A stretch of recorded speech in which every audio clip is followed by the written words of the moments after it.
New reporting tonight on the daring operation in the middle of the night to rescue Americans from the U.S. Embassy in Sudan, including SEAL Team 6.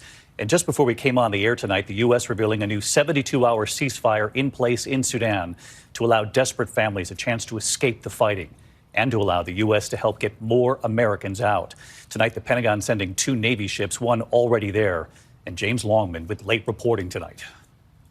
Tonight, inside the daring mission to save Americans at the U.S. Embassy in Sudan, we're learning new details about the overnight rescue, that dangerous nighttime mission to evacuate the embassy in the besieged capital of Khartoum.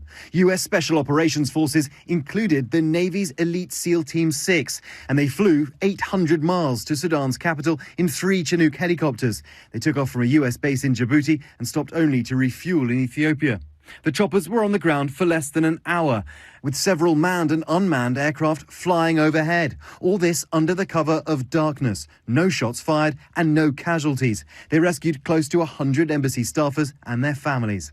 And tonight, just a short time ago, ABC News has learned a new US-brokered ceasefire is taking effect as the US works to assist thousands of American citizens still trapped in the war-torn country. The White House says it's actively facilitating the evacuation of those U.S. citizens who want to get out. We have deployed U.S. intelligence, surveillance, and reconnaissance assets to support land evacuation routes, which Americans are using, and we're moving naval assets within the region to provide support.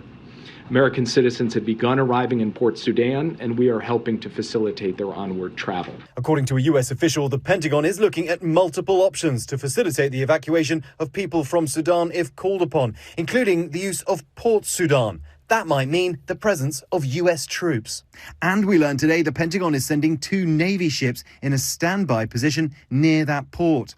They've also deployed drones over the only land evacuation route as UN convoys, some carrying Americans, make the dangerous 500-mile drive out of Khartoum.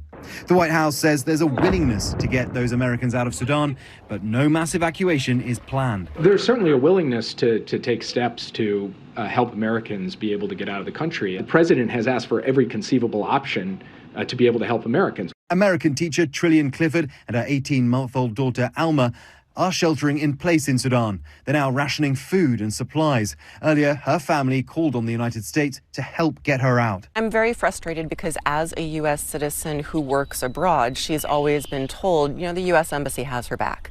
And it's very clear that they don't. But the U.S. saying tonight they are working to help U.S. citizens who want to leave. An estimated 16,000 Americans, many with dual citizenship, remain in the country. But the State Department says only dozens have actually contacted the U.S. looking for help.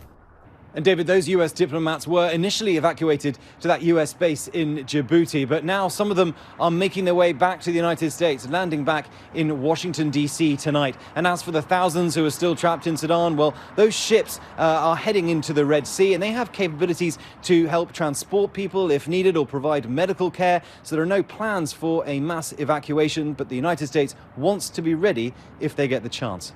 David? We know you'll stay on it. James Longman tonight. James, thank you.